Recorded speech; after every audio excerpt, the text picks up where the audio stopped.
Welcome to the Deep Dive. Today we're embarking on really an extraordinary journey. We're peeling back the layers of time to explore something truly monumental, the ancient history of human civilization in India. Forget dusty textbooks, We're going on an archaeological adventure. Sounds exciting. Our mission, really, is to trace the chronological story of these early human cultures across this incredible subcontinent. We're starting from the very first stone tools, and we'll go all the way up to the moment humanity first mastered metals. Right. We'll be uncovering how people lived, how they adapted to, astonishing changes, and how they innovated against all odds. Yeah, the resilience is key. And here's the kicker. By tracing these ancient footsteps, we think we'll unearth some surprising echoes of our modern world. Things like our deep-seated drive for progress, the very roots of our social complexities, even how we interact with our environment today. And what's truly fascinating about this, I think, isn't just, learning a list of dates or tool types. It's really a window into these profound human changes. How our early ancestors responded to their environment, how their society slowly began to take shape, and, the enduring mysteries that still challenge archaeologists today. Like puzzles. Exactly. It's about those nuggets of knowledge, those aha moments that connect us directly to our distant past. They show us how these seemingly far-off eras laid the essential groundwork for the complex societies we inhabit right now. Okay, so we're kicking off our journey right at the very beginning in the Lower Paleolithic period. You should think of this as like the earliest chapter of sustained human presence in India that we can really track. This culture is primarily associated with our early human relatives, folks like Homo erectus and maybe even the slightly earlier Homo habilis. Right, the tool makers. Exactly, and the defining technologies of this incredibly ancient time. We're talking about the Oldowan and the Acheulean tools. Now, they might seem simple to us today, but for their time, they are profoundly impactful. They completely changed how early humans interacted with their world. That's absolutely right. This period marks humanity's very first widespread and crucially sustained presence in India. And it dramatically reshapes our understanding of early human migration patterns and just how adaptable our ancestors truly were. Adaptable is a good word. Yeah. And if we connect this to the bigger picture, this is really where we witness humanity beginning to make its indelible mark on the world, spreading out from Africa, finding ingenious ways to thrive in incredibly diverse environments, including, of course, the vast subcontinent of India. The story of how we even know about this period in India is an adventure in itself. It's full of these fascinating twists and turns. Oh, absolutely. Foote story is classic. Right. So imagine it's the year 1857, a really pivotal time, just after the War of Independence in India. Thomas Oldham, who was head of the National Geological Survey of India back then, decides to put together a team of geologists, their mission, to survey the vast, often challenging terrain of the Madras Presidency. That was a huge administrative region in South India at the time. A massive undertaking. Totally. And one of the original geologists, sadly, passed away. So as a replacement, they bring in this young, apparently somewhat unenthusiastic 24-year-old guy named Robert Bruce Foote. Just fill in a spot, basically. Pretty much. Now, here's where a little bit of personal fortune kind of enters the archaeological record. Foote eventually met and married Elizabeth N., who was the daughter of a priest, and he fondly called her his lucky charm. Ah, sweet. And believe it or not, the very next year, May 1863, something extraordinary happened. While he's out doing his survey work, almost by chance, he starts a small excavation at a place called Palavaram. And what Foote unearthed there at Palavaram was? Well, it was nothing short of groundbreaking. He found a perfectly formed hand axe. Wow. And this wasn't just another stone.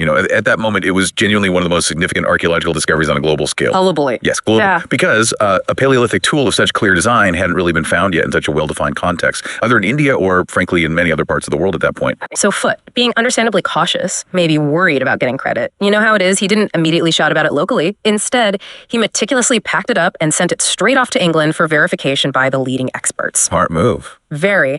And when it was finally confirmed, the discovery made him instantly famous among the archaeological community worldwide. And the story doesn't stop there, right? The momentum kept going. Exactly. Just a few months later, September 1863, Foote, now with his friend William Kings Jr., one of those original geologists, they dug into another site, Atirampakam, also in the Madras Presidency. And what they uncovered there was even more astonishing. It was evidence of what turned out to be one of the largest sites for Lower Paleolithic culture ever discovered. Yeah, Atirampakam is huge. These discoveries happening so close together, they really cemented Robert Bruce Foote's legacy. They earned him that well-deserved title, the father of prehistory in India or prehistoric archaeology in India. That's quite a title. It is. And from that point forward, he just dedicated himself to it.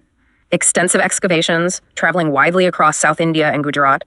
Over his career, he's credited with identifying and documenting an astonishing number of prehistoric sites, over 439 in total. Wow, 439. Yeah, spanning various periods from this Lower Paleolithic stuff all the way through to the Iron Age. His meticulous work really laid the foundation for pretty much all future archaeological research in India. And just to put a cap on Foote's remarkable story, he retired sometime in the 1880s or 90s, right?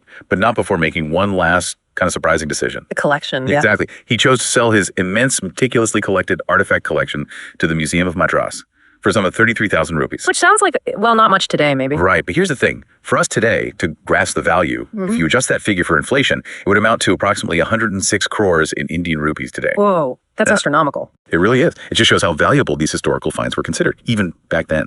So what does this whole saga tell us about how we even come to know about these ancient cultures? It's often through these kind of serendipitous moments, these chance discoveries, combined with the sheer dedication of individuals like Foote, that history is literally unearthed. Hashtag 1.3. How do we study ancient cultures? Key headings for deeper understanding. That's a fantastic point, and it leads us really nicely into how archaeologists actually approach understanding any ancient culture, not just those in India. We use a structured approach, almost like a set of guiding questions or, key headings. Okay. These generally include a general introduction to the culture itself, its geographic distribution, where did they live, the environment they lived in, the materials they used for tools and other stuff, their specific tool technology, any specific sites or areas that give us crucial evidence, and finally their art or any sort of non-utilitarian behaviors. These aren't just like academic boxes to tick. They provide a really comprehensive framework that helps us piece together a coherent understanding of an entire way of life. That makes a lot of sense. So if we think of it like building a massive puzzle, right? Each piece of evidence, maybe it's a tool, a piece of bone, a climate clue, it slots into one of these categories. Why do you think having these established categories helps us truly see and understand these ancient people beyond just memorizing isolated facts? It feels like it helps organize their whole story. Absolutely. It helps us build that complete picture, connect the dots. And here's a practical tip, actually, for understanding these very early periods, specifically from the Lower Paleolithic right up to the Upper Paleolithic. Okay. If you focus really deeply on their tool technology, what they made and how they made it, you can often logically deduce many other aspects of their lives. How so? Well, for example, during these early stages, human impact on the environment was minimal, right? This meant generally lush vegetation, abundant wild resources. So their primary economic activity was, almost by necessity, hunting and gathering. Makes sense. So you can make a pretty good intelligent guess based on general knowledge about early human survival strategies, and you'd often be quite accurate for these specific periods. The tools tell you a lot about their interaction with the world. Hashtag 1.4, where do they live? Distribution of Lower Paleolithic sites in India. Right. So when we actually map out where these early humans set up shop in India, it's quite remarkable. Lower Paleolithic culture is found in traces pretty much all across India. All across. That's rare for such an early period, isn't it? It is quite rare, yeah. But there are a couple of specific geographical exceptions where evidence is, let's say, very scarce or absent. Kerala is one, and some districts in Tamil Nadu are another. Interesting. Why those places do we know? That's still debated. Maybe dense forest cover, preservation issues, lots of potential reasons. But generally, we can divide India into two major regions when looking at Lower Paleolithic settlements. Okay. First, you've got peninsular or southern India. Here, we typically find settlements situated, interestingly, at the upper reaches of rivers. Not necessarily down in the wide, flat river valleys, but further upstream, often nestled in caves or beneath rock shelters. Upper reaches. Yeah, imagine people living more in the foothills or slightly elevated areas, but always keeping close to a reliable source of flowing water. That paints a picture. So different landscapes, maybe different ways of living. I mean, what unique challenges might people living in those hilly upper reaches have faced compared to those who settled in the broad river plains further north? Sounds like distinct environments which shape very different adaptations. Precisely. And that leads us perfectly to the second major region, extrapeninsular or northern India.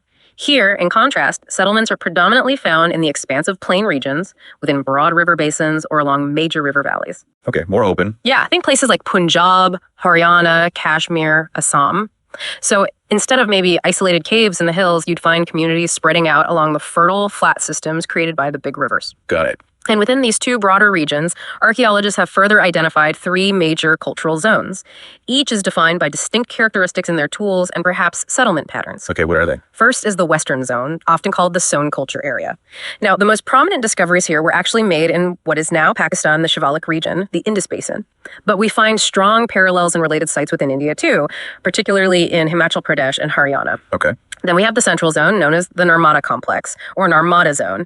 This covers a big swath: Gujarat, Rajasthan, and Madhya Pradesh. Right in the middle. Exactly. And finally, there's the Madras culture zone, sometimes called Madrasian culture. Yeah. This covers Tamil Nadu and parts of Andhra Pradesh, but notably still seems to exclude Kerala. These distinct zones clearly highlight the varied ways early humans adapted to the subcontinent's really diverse geography. It wasn't one monolithic culture. Hashtag Proverb 1.5.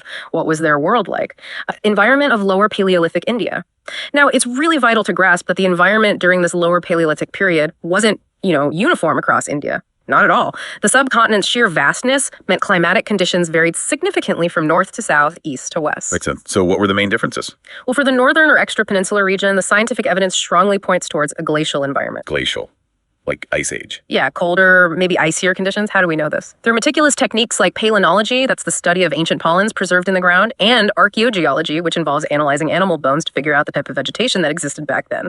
These clues paint a picture of a colder climate. Okay. And the south? Totally different. The peninsular or southern part of India didn't experience that kind of glaciation. Instead, it seems to have had a wet, pluvial climate, characterized by intense and probably sustained rainfall. Wow, that's a huge contrast in climates. Glacial north, rainy south. But despite these big differences, both regions were apparently teeming with life, right? Incredibly rich in both plants and animals.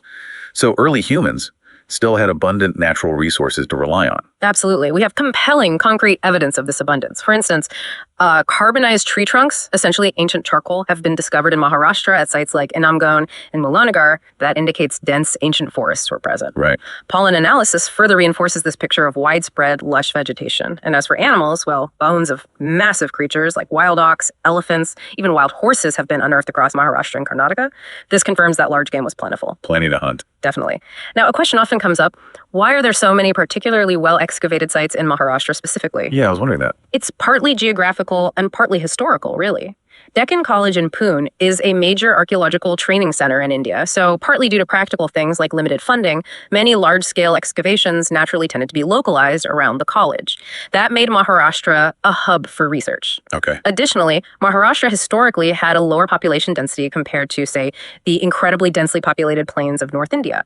This just made large-scale excavation logistically easier and less disruptive to modern communities, allowing for more extensive and systematic research in that region over the years. Hashtag 1.6. When did they live?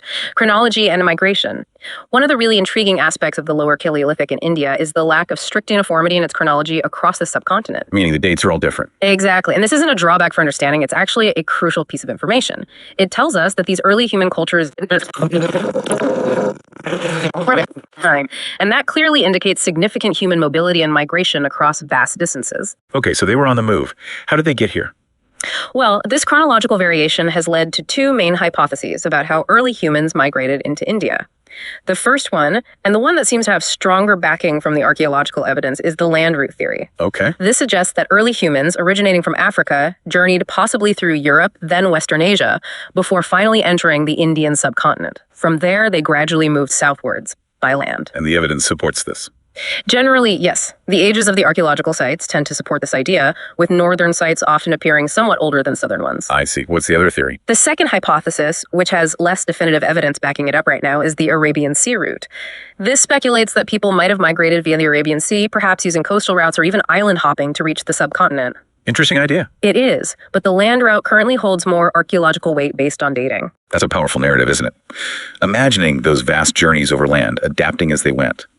What does this widespread yet sort of staggered evidence tell us about the sheer persistence of human ingenuity, adapting to completely new and varied environments across such immense distances? It speaks to an incredible drive. It speaks volumes about their resilience, their adaptability, their capacity for innovation when faced with new challenges. And just to give you a concrete example of how ancient some of these sites are, is Sampur in Karnataka. Right. It's a very significant, well-developed Acheulean site, and it's been dated to an astonishing 1.2 million years ago. 1.2 million? Yeah. That makes it one of India's oldest, reliably dated Lower Paleolithic sites. So generally, the Lower Paleolithic in India falls within the later Lower Pleistocene and the Middle Pleistocene subperiods. To give you a rough time frame, this spans from about 1.5 million years ago down to around 100,000 years ago. So India's story fits right into those incredibly early chapters of human history. It places it firmly within the earliest global migrations and technological developments we know of. Hashtag 1.7. What were their tools made of?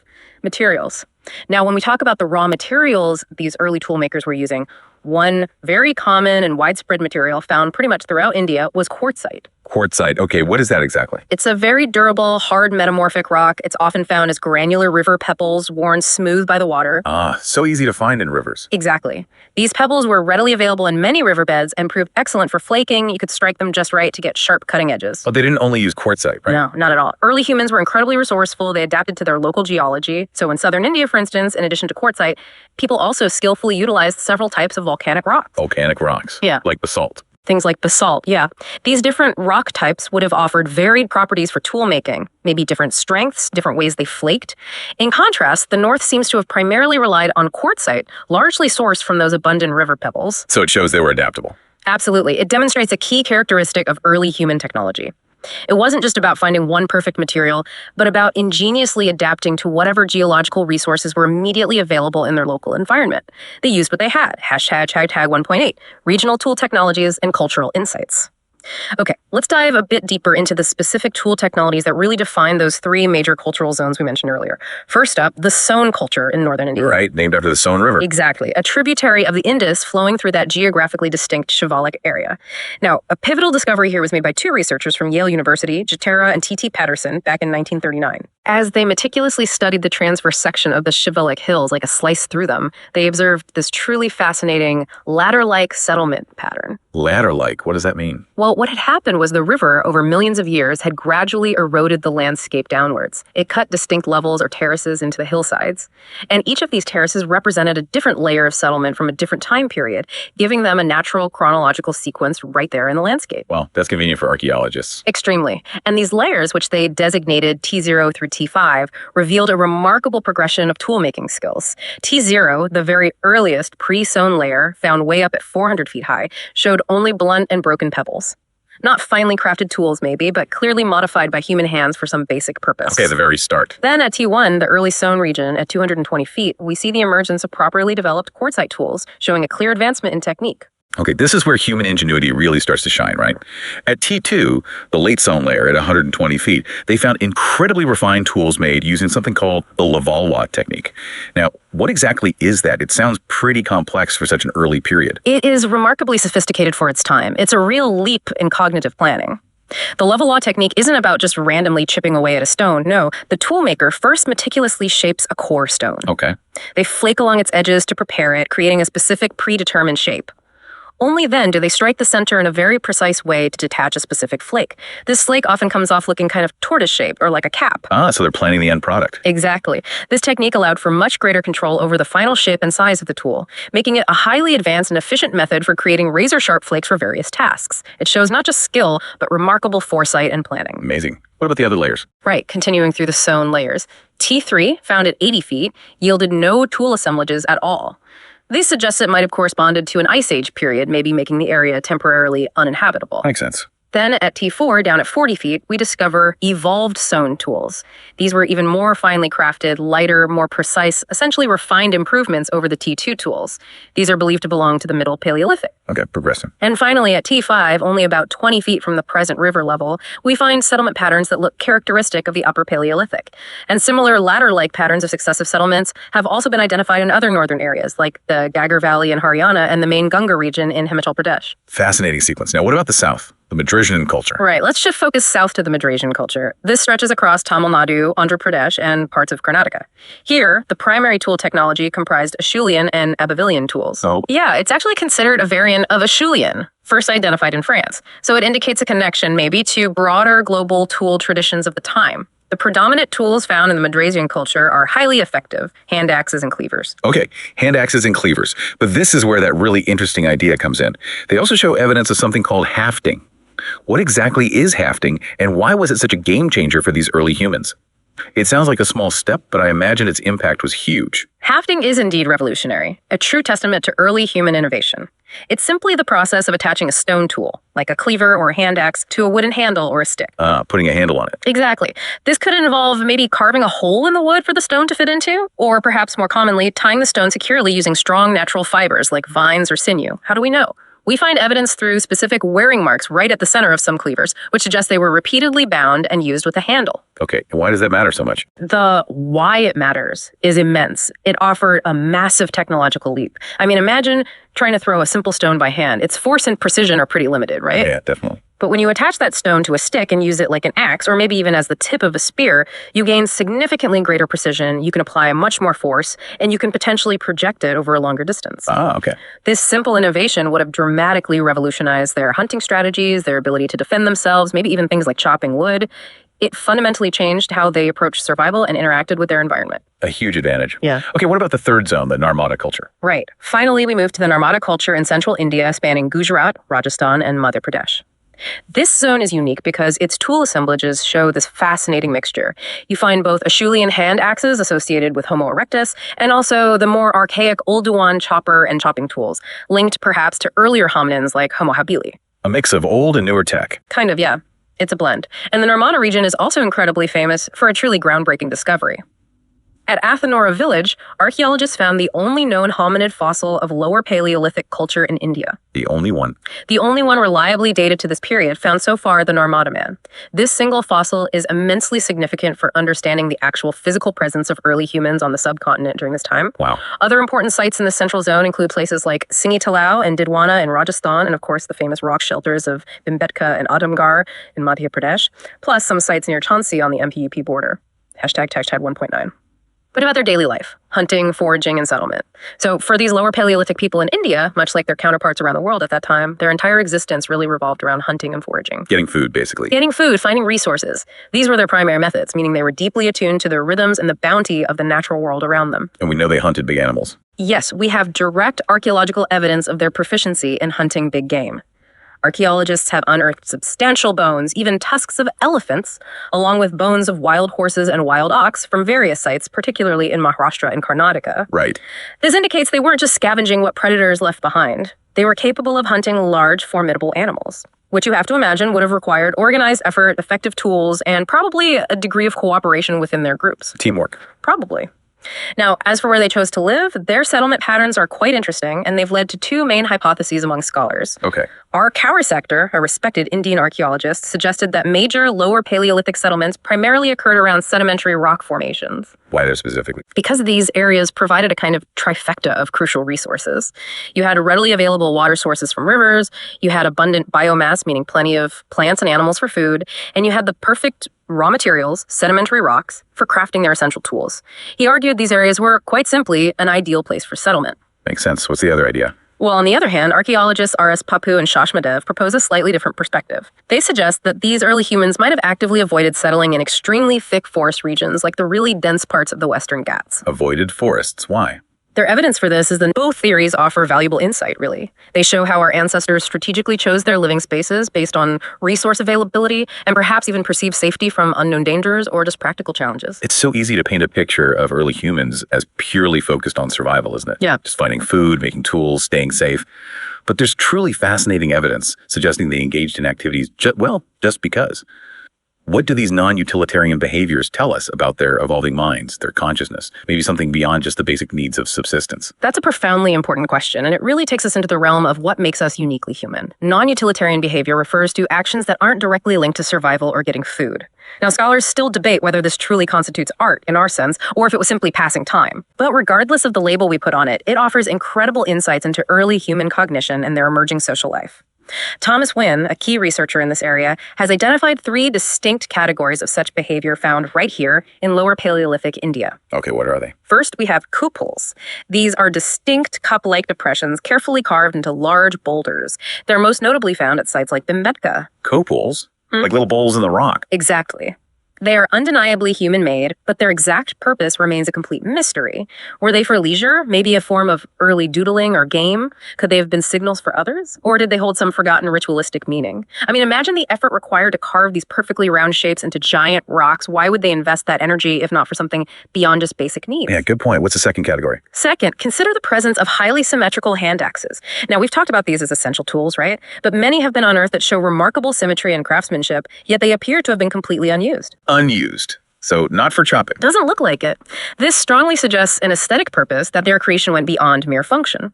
One intriguing, though obviously speculative, hypothesis is that maybe they were made to seduce the female counterparts, perhaps a form of display, showing off skill and resourcefulness. An ancient pickup strategy. Who knows? But it points towards aesthetics mattering. And third, there's the intriguing use of red ochre.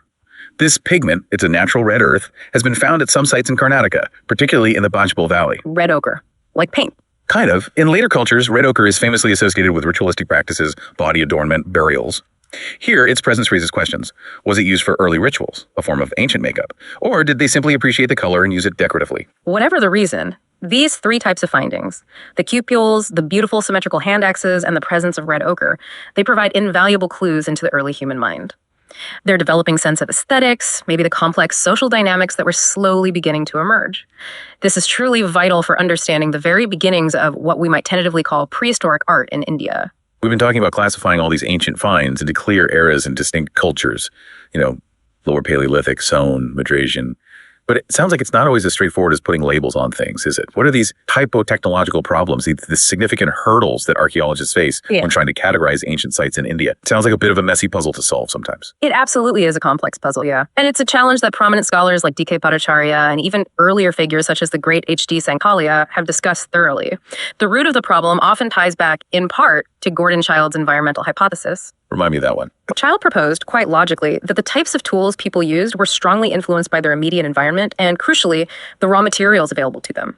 So, for example, if you lived in an area rich in dense volcanic rocks, you'd likely make larger, heavier tools. If you were near river basins with lots of sedimentary rock pebbles, your tools would likely differ in material and form. Okay, so local materials shape the tools. Exactly. This implies that tool technology can be very region-specific. Now, when you apply this to India, well, think about the sheer size and the immense diversity of environments we've discussed, from the once glacial north to the pluvial south, from thick forests to open scrublands. Huge variety. Huge variability. And that meant an enormous variability in the tools discovered across the subcontinent. This makes consistent classification incredibly difficult. How can all these different-looking tools made from varied materials truly belong to the same culture or the same period universally across India? That's the central typo-technological problem, the inherent difficulty in creating a single, consistent system to categorize tool types, typology, and reliably link that typology to specific technological stages across such a diverse landscape. Okay, I see the challenge. Are there specific problems that arise from this? Yes, several specific interconnected challenges really stand out for India. First, we often encounter a lack of a clear typological sequence. Unlike what you might ideally expect in a neat textbook diagram, tools don't always fit neatly into distinct Oldowan or Acheulean types. For instance, remember those Soane Valley T0 and T1 layers? Yeah, the blunt pebbles. Exactly. They had blunt and broken pebbles that don't precisely match typical tool classifications, yet they were clearly modified by humans and thus belong to the Lower Paleolithic. There isn't always a clean, linear progression from one defined tool type to the next. It's often much, much messier in reality. Okay. Second, archaeologists often grapple with limited excavated sites and poor preservation. Very few sites have been extensively explored across the vastness of India, unfortunately. And even when sites are found, the archaeological evidence often suffers from poor preservation due to climate, soil conditions, or later human interference. Think about how historical structures like the Harappan bricks were sadly stolen for modern construction that dramatically loses precious historical evidence forever. Yeah, that's tragic. It is. This scarcity and poor preservation make it incredibly hard to identify consistent patterns or trends across different regions, which severely impedes developing a unified typological sequence for all of India. Right. What else? Third, there's the pervasive presence of mixed assemblages. This means that tools from different cultural eras are quite frequently found mixed together within the same stratigraphic layers, the same levels of dirt. How does that happen? River shifting course, erosion, animal burrowing, later human activity. Lots of ways layers get mixed up over millennia. So, for example, in the South, Robert Bruce Foote observed that four-layer pattern we mentioned, Lower, Middle, Upper Paleolithic, and Mesolithic, but there was no clear, distinct separation where one era perfectly ended and the next cleanly began. You might find older, more primitive tool technologies coexisting right alongside newer, more refined ones in the same archaeological context. This lack of chronological markers makes it really difficult to say precisely when one cultural era ended and another truly began, because the old technologies weren't simply abandoned the moment new ones appeared. People kept using what worked. Okay. That makes it tricky. Very. And finally, there's the significant Acheulean hand axe variability. These defining tools of the Lower Paleolithic show enormous variations across India, and sometimes even within the same archaeological layers. They differ widely in size and the quality of their crafting, their symmetry, their overall shape, and the raw material used. So hand axes aren't all the same? Not by a long shot. Imagine trying to sort ancient tools by, say, weight, only to find a lighter, maybe more advanced-looking tool in a much older layer in a completely different region. How can all these highly variable hand axes truly belong to the same culture or period, given their differences? These complex issues, all taken together, make the precise labeling and understanding of India's Paleolithic past a deeply complex and ongoing challenge for archaeologists. It requires careful, context-specific analysis. Okay, now let's shift our focus and fast forward a bit in time to the Upper Paleolithic age. We're talking roughly 40,000 BCE to about 10,000 BCE. This feels like quite a significant leap in human capability compared to the sort of basic tool making and adaptations we've been discussing in the Lower Paleolithic. What really defines this new stage? What's different? It truly is a remarkable leap, yes. This period represents a significant advance in human ingenuity and, crucially, I think, in self-expression. The key features here are the development of much more specialized and refined tools. Particularly, we see the sophisticated blade and burin tools emerging. Blades and burins, what are they used for? Blades are long, thin flakes, very sharp edges, great for cutting. Burins are like chisels, used for engraving bone, antler, wood, maybe even stone. They allowed for incredible precision in working various materials. But perhaps even more exciting, and a true marker of changing human cognition, is the widespread emergence of complex art. We see detailed carvings, engravings, and vivid paintings appearing much more frequently. So art really takes off here. It seems to become much more common and complex, yeah. This indicates, most likely, a new level of cognitive ability, symbolic thought, and cultural complexity developing. Hashtag tag 2.2. Key Upper Paleolithic sites in India. And India boasts several really important Upper Paleolithic sites that beautifully illustrate these advancements. For example, the Belan Valley in Uttar Pradesh. This site was meticulously discovered and studied by G.R. Sharma, and it's unique because it offers this continuous stratigraphic sequence, layers upon layers, containing both Upper Paleolithic tools and later Mesolithic artifacts. So you see the transition happening there. Exactly. It makes it an incredibly important location for understanding that gradual transition between these two distinct periods. Then there's Bhimbetka, of course. We keep coming back to Bhimbetka. It's just that significant. It shows continued human occupation and adaptation over vast periods. And in the Upper Paleolithic layers, it's famous for both its advanced tools and particularly its incredible rock art, which continued to develop and flourish in this era. Okay, where else? Further south, down in Andhra Pradesh, we find Renigunta, discovered by Ketima Reddy. This site is notable for its exceptionally well-crafted blade tools and burins. It clearly signals highly advanced tool-making skills and precision work. Also in Andhra Pradesh, there's the site of Mujtatla Chintamani Gavi, discovered by P. Edagada. This site features not only sophisticated stone tools, but also remarkable cave paintings. Paintings again. Yes, this combination provides compelling evidence of early human artistic expression and likely prolonged habitation within these natural shelters during the Upper Paleolithic. That's a fascinating spread of evidence, isn't it? From Uttar Pradesh all the way down to Andhra Pradesh. What does this widespread presence of Upper Paleolithic cultures with their advanced tools and this emerging art tell us about the uniqueness of India's Paleolithic journey? Especially when we compare it to what was happening in other parts of the world. It feels like India had its own very distinct and rich path developing. Hashtag 2.3. The uniqueness of Indian Paleolithic in global context. India's Paleolithic story is indeed quite unique in several compelling ways, I think. Firstly, there's that remarkable sense of continuity we keep seeing. We observe a very long, seemingly unbroken sequence of cultural phases, flowing quite smoothly from the lower through the middle and then into this Upper Paleolithic. No major gaps. Exactly. This suggests a stable, enduring human presence and continuous cultural evolution over immense stretches of time. Secondly, there's incredible diversity. Across the different geographical regions of India, we find this rich variety of tool types and distinct adaptation strategies. It beautifully reflects the vast environmental and geographical differences our ancestors encountered and ingeniously navigated. Adapting locally. Precisely. And thirdly, the presence of early and widespread rock art, especially at sites like Bhimbetka, really stands out. It's a significant marker of early artistic expression and complex cognitive abilities, a testament to their developing minds and symbolic thought. So continuity, diversity, and art. How does that stack up globally? Well, when we place India's Paleolithic cultures in a global context, we certainly see similar broad developments elsewhere, improvements in tool technology, increasing sophistication over time. However, India clearly showcases its own unique regional adaptations and cultural expressions, which were obviously shaped by its specific environment and resource availability. Globally, you have iconic sites like Olduvai Gorge and Laetoli in Tanzania, or Zucudian in China. Right, famous names. Famous names, offering comparable insights into early human innovation. But what this really shows us is that human innovation was a global phenomenon, constantly evolving everywhere. But it always had these local flavors, these specific adaptations tailored to the challenges and opportunities presented by their diverse homelands. India was a major theater for this unfolding human story. Okay, now we step into a truly pivotal era, the Mesolithic. It's often called a transitional era, or the Middle Stone Age.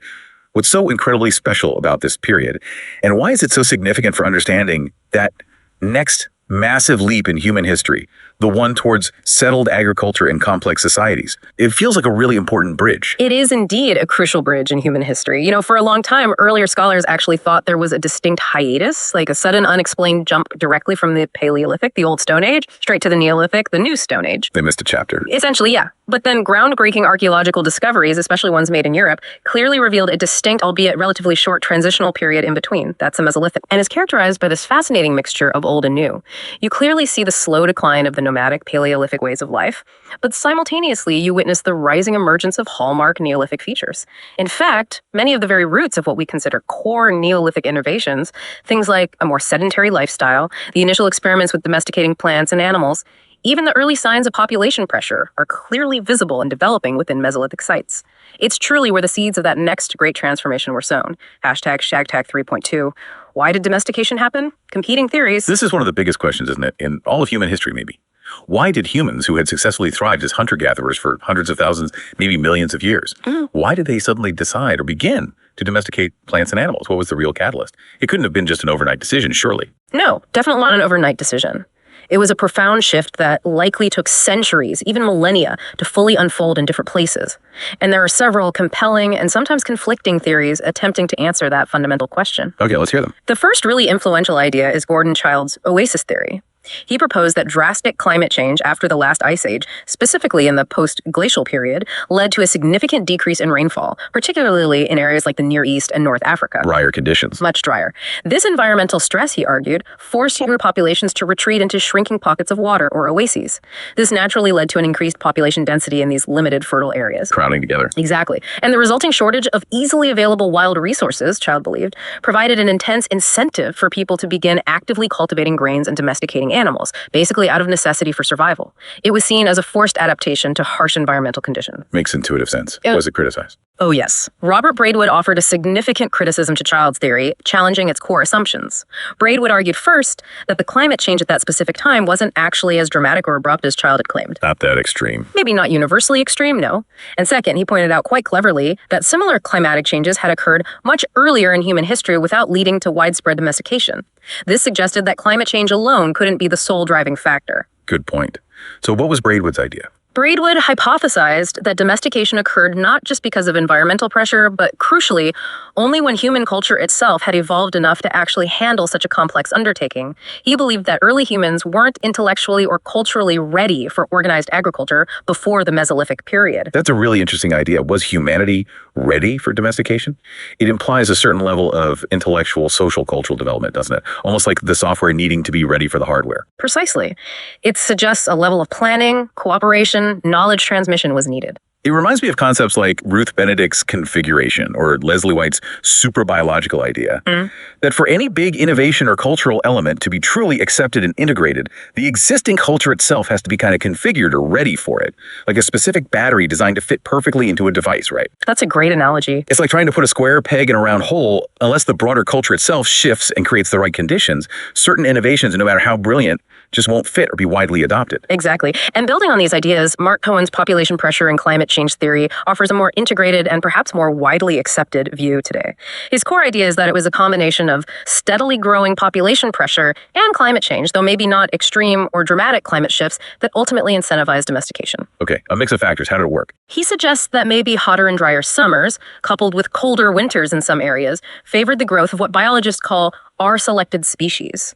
These are basically fast-maturing grasses that produce a huge amount of seeds, things like wild wheat and wild rice. These grasses thrived in certain areas, for example, the Anatolia highlands in Turkey. Right, lots of food available. Exactly. So in an initial phase, people discovered these naturally abundant and edible grasses. Instead of constantly moving, they began to practice what's called sedentary foraging. This meant they stayed in one place for longer periods, intensively gathering these naturally growing resources. Staying put to harvest. Right. And an experiment by Kent Flannery actually demonstrated that with typical Mesolithic tools, a family could potentially harvest a whole year's supply of wild grass in just 4 to 6 weeks of intensive work. Wow, that's efficient. Very. But here's a crucial point.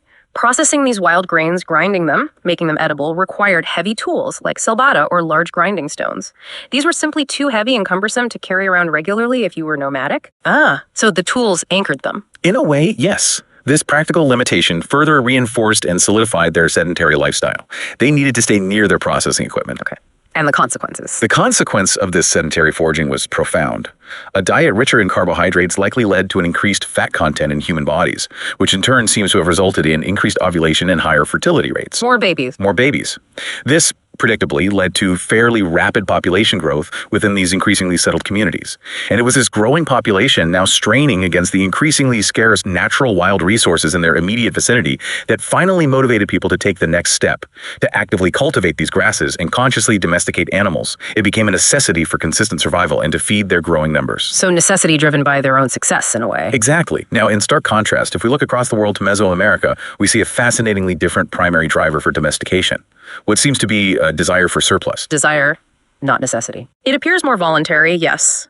Domestication there doesn't seem to be primarily forced by drastic climate change or overwhelming population pressure. People in Mesoamerica already had sophisticated social mechanisms to manage population and resources. They used flexible micro and macro bands, for instance, small, efficient groups during lean times, merging into larger, more cooperative groups when resources were abundant. Kind of like what Julian Stewart observed among the Shoshone people. Okay, so they could manage fluctuations. They seem to have ways. So their motivation seems to have been more about a desire to possess surplus, to live together in larger groups for longer, more comfortably, and enjoy a more bountiful and secure life. They chose to cultivate and domesticate to achieve that. That tells us something really profound, doesn't it? That human motivations for making such radical changes can be incredibly varied. Sometimes it's desperate need for survival. Sometimes it's pure aspiration for a better, more abundant life. Precisely. It highlights the complexity of human decision-making, even deep in the past. Now, when we shift our gaze to Europe, Mesolithic sites are remarkably abundant. It shows a very well-established and widespread transitional period there. Countries like Germany and Switzerland have something like 1,500 known sites each, and Austria boasts an astonishing 2,000. Wow, that's a lot of evidence. It really is. Yeah. This extensive evidence demonstrates a clear stratigraphic continuity, with Mesolithic layers consistently found sandwiched right between the underlying Paleolithic and the overlying Neolithic ones. This is precisely why Mesolithic culture in Europe is often formally termed Epipaleolithic. Epipaleolithic. Yeah, it literally means over and above Paleolithic, signifying its position as the direct cultural successor, building upon what came before. Got it. So what did these European cultures look like? Well, Europe showcases various distinct Mesolithic cultures, each with its own unique toolkits and adaptations tailored to their local environments. One really interesting example is the Magalmosian culture. It's found predominantly in Denmark and Sweden, in areas near lakes and marshes. Its name literally means big bog. Okay, swamp dwellers. Pretty much. And the archaeological evidence reveals a diet rich in fish and edible water birds like swans, ducks, and geese. Yeah. What makes Magalmosian really unique is the prevalence of non-lithic tools. Non-stone. Exactly. Tools made primarily from bone. These included specialized implements like harpoons, fish traps, fish hooks, and tools made from antlers. It reflects a highly specialized adaptation to a marshland and aquatic environment. Makes sense. What else? Then there's the Tardenoisian culture from France. This is characterized predominantly by microlithic tools, those very small, highly refined stone tools we'll talk more about, with a notable absence of heavier, cruder tools. All small stuff. Mostly. The Azilian culture, also from France, is often found directly above the layers of the Upper Paleolithic Magdalenian culture. Its toolkit includes finely crafted points, scrapers, and these distinctive geometric shapes. Lunettes, which are shaped like a crescent moon, and trapeze, shaped like a trapezium. They also had fascinating engraved pebbles, indicating both practical innovation and burgeoning artistic expression. Engraved pebbles. Art again. Seems so. In Spain and Portugal, we find the Asturian culture. This features tools made from big to medium-sized pebbles, perhaps reflecting the different types of raw materials available in those regions compared to France. And finally, the Larnian culture in Ireland is well known for its bagged blades. These are blades that had handles, probably made of wood or bone for improved grip and use. They also had small blades, triangular points, and lunates. So lots of regional variety in Europe. Absolutely. Each of these European cultures, while definitely part of the broader Mesolithic era, demonstrates distinct regional adaptations and cultural specializations within that overarching transitional framework. Okay, so the Mesolithic period is almost synonymous with microlithic tools. We heard that micro means small and lith means stone. But beyond just being small, what specifically made these tiny tools so revolutionary? And what do they really tell us about the incredible leap in human innovation during this new era? They seem like a big deal. They are a huge deal, yes. Their size really belies their significance. Microlithic tools were revolutionary precisely because they were very small, incredibly light, and allowed for far more precision than the heavier, larger tools of the preceding Paleolithic period. They were often crafted from small, carefully selected pebbles or flakes, rather than needing massive core stones. So more efficient use of material, too. Potentially, yes. But what truly sets them apart and signals a higher level of cognitive ability and planning is their sophisticated design. They exhibit precise geometry shaping. They appear in deliberate, standardized shapes like perfect triangles, precise trapezes, and elegant lunettes. Geometric shapes. That sounds intentional. Highly intentional. This geometric precision indicates a much higher level of skill, foresight, and planning in their creation compared to earlier periods. They knew exactly what shape they wanted to produce. And it wasn't just stone tools, right? No, absolutely not. Beyond just stone, the Mesolithic saw a heavy incidence of specialized bone tools. Think meticulously crafted harpoons for fishing, tools made from antler, even some ivory tools. These non-lithic implements demonstrate a significant expansion in the range of materials people were mastering and an increasing level of specialized craftsmanship. Okay. We also find other important tools emerging or becoming more common, like chisels, various types of blades, and specific kinds of axes and adzes. You know the difference. Right, remind me. An axe has the cutting edge parallel to the handle, like for chopping a tree down. An adze has the cutting edge perpendicular, or at a right angle to the handle, more like for shaping wood, maybe hollowing out a canoe. Oh, right. Specialized uses. Exactly. So these tiny, precise microliths, along with the bone tools and specialized axis adzes, weren't just smaller versions of old tools. They signify a fundamental shift towards efficiency, adaptability, precision, and a much more nuanced interaction with their environment and resources. They could do finer work, make composite tools. It was a technological revolution in miniature. Hashtag 3.5, evidence of early sedentary life and innovation. Right. As we've discussed, the Mesolithic period truly marks the profound beginning of a more sedentary lifestyle. It wasn't an overnight switch, but it started with people practicing that intensive sedentary foraging, staying in one place for longer periods to exploit abundant local resources like wild grains or fish runs. And this, gradually, almost inevitably it seems, led towards the active domestication of plants and animals later on. And other innovations came with staying put. Yes, several hugely significant innovations accompanied this shift. One major one was pottery. The very first discovery of pottery actually dates to the Mesolithic era, found at a site called Ertbol in Germany. First pottery. Wow, really fancy. No, not at all. These early forms were pretty crude, rough, basic containers, but their existence is immensely important because it marks a crucial preparatory stage for sedentary living. Why? Because pottery was essential for food storage, especially for holding the surplus grains that resulted from that intensive harvesting we talked about, and later, of course, for storing liquids like water or maybe even milk. You need containers if you're staying put and accumulating stuff. Makes sense. You can't carry everything in baskets forever. What else? Well, on a potentially darker note, we also find chillingly clear evidence of early warfare during this period. Warfare already. Seems so. This suggests a new, more complex level of social organization, perhaps leading to disputes over valuable resources, good land, hunting grounds, fishing spots as human populations grew and became more localized and territorial in their settlements. What's the evidence? For instance, at Sarai Nahar Rai in Uttar Pradesh, India, archaeologists made a really striking discovery. A microlith, one of those tiny, precise stone points, was found embedded directly in a human skeleton's rib. Yeah. Clearly indicating a violent death, most likely resulting from an organized conflict, not just an accident. Additionally, vivid cave paintings from this period sometimes depict scenes that look very much like communal conflicts or battles, offering a visual record of these early skirmishes. It highlights a potential downside to increased social complexity and resource competition. Right. It wasn't all peaceful progress. What about art? Art also continued to evolve and flourish. In Spain, for example, we have remarkable paintings like The Man of Bicorp. It vividly depicts a figure climbing up ropes or vines, apparently collecting honey from a hive high up on a cliff face. It offers this amazing glimpse into their daily life and resource gathering. Cool. Another powerful image is the Dancers of Gugul, also in Spain. This portrays a group of women dancing in a circle around a central male figure, which has been interpreted as possibly signifying a fertility ritual or some kind of communal ceremony. These give us unique windows into their beliefs and spiritual practices. Fascinating. And burials, did they change too? Yes, burials during the Mesolithic period saw significant developments, particularly in Europe. Yeah. We find the emergence of megalith burials. The big stones we'll talk about later. Exactly, the precursors. Large, often rough, undressed stones were erected over burial pits. These impressive monuments are found in places like Britain, Ireland, and Scandinavian countries. Some were truly immense. There's one colossal stone found in the Strait of Sicily that's like 39 feet long and weighs an estimated 530,000 pounds. Whoa, how did they even move that? Incredible feat of engineering and cooperation, right? And it naturally leads us to ask, what does this tell us about their reverence for the dead? Or perhaps the increasing importance and status of certain individuals within these emerging, more settled societies? The sheer effort involved in constructing these monuments suggests a developed sense of community, social organization, and a powerful symbolic expression of enduring memory or status. Hashtag 3.6, Mesolithic cultures in Asia and the New World. Okay, let's broaden our view for a moment beyond Europe and examine a couple of prominent Mesolithic cultures in Asia and the New World, because the story unfolds differently in different places. Right, good idea. The Natufian culture, located in the Middle East, specifically in modern-day Israel and Jordan, is incredibly significant for understanding that transition toward settled life. Here, we see clear and remarkable evidence of genuine village settlements emerging. For example, at Ainan village in Israel, archaeologists discovered 3 sequential Mesolithic villages built one on top of the other, each containing around 50 circular sunken floor houses. Sunken floors. Why? Why? Possibly to keep the interiors cool in the warm climate, using the earth for insulation. Smart. Yeah. And these Natufian settlements display increasing sophistication. They had features like stone-paved walkways between houses and permanent hearths for cooking and warmth, suggesting a more settled and planned existence. Their toolkit included things like chisels, sickles, blades, and microliths, all expertly used for harvesting the abundant wild grasses in the region. So really gearing up for agriculture. Getting very close. And crucially, there's compelling evidence of surplus management. They had specially dug pits used for storing excess food and even separate pits for refuse or garbage. That indicates a well-organized, settled community managing its resources. Right. This era also shows the very first clear signs of social inequality emerging. These are visible in their burial practices, where some individuals were interred with rich ornamentation beads, shells clearly suggesting differential status and wealth within the community. The beginnings of haves and have-nots. Potentially, yes. And health indicators from skeletal remains provide further insights, too.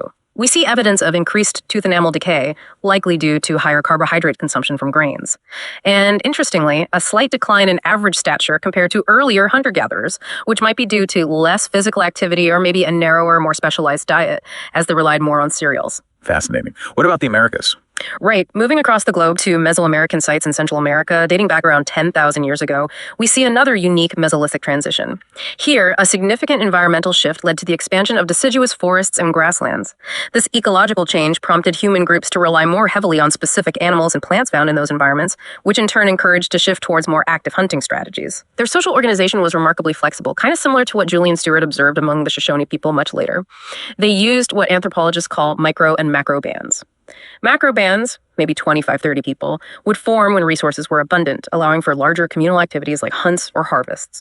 These groups would then dynamically split into smaller microbands of maybe just 2 to 5 people during times of resource scarcity, ensuring efficient foraging without depleting resources too quickly. Smart social tech. Very adaptable.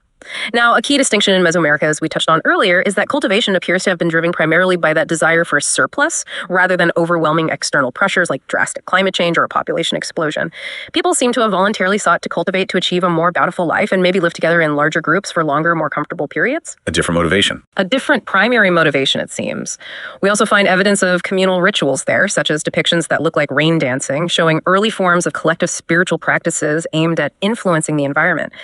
This Mesoamerican example really underscores that human motivations for initiating such radical change could be incredibly varied, sometimes survival, sometimes aspiration. Yes. Yeah. Let's bring our focus back home now, back to India. Yeah. How did we come to truly understand the Mesolithic period here? And what fascinating, unique aspects do we find across the subcontinent? It sounded like there was some initial oversight that maybe it wasn't recognized right away. You're absolutely right. The initial discovery of Mesolithic tools in India was actually quite early. A guy named Archibald Carlyle found some back in 1866-67. However, his findings were largely overlooked or ignored at the time. Because the prevailing archaeological belief back then, influenced heavily by European models maybe, was in that sudden, almost instant transition directly from the Paleolithic to the Neolithic. They didn't really have a place for an intermediate stage like the Mesolithic in their framework for India. Didn't fit the model. Exactly. It wasn't until much later, as the concept of a distinct Mesolithic period gained wider acceptance globally, and as more systematic discoveries accumulated, especially from Europe, but also within India, that scholars like V.N. Mishra, the great H.T. Sankalia, and even Robert Bruce Foote himself, who also identified Mesolithic sites later in his career, contributed significantly.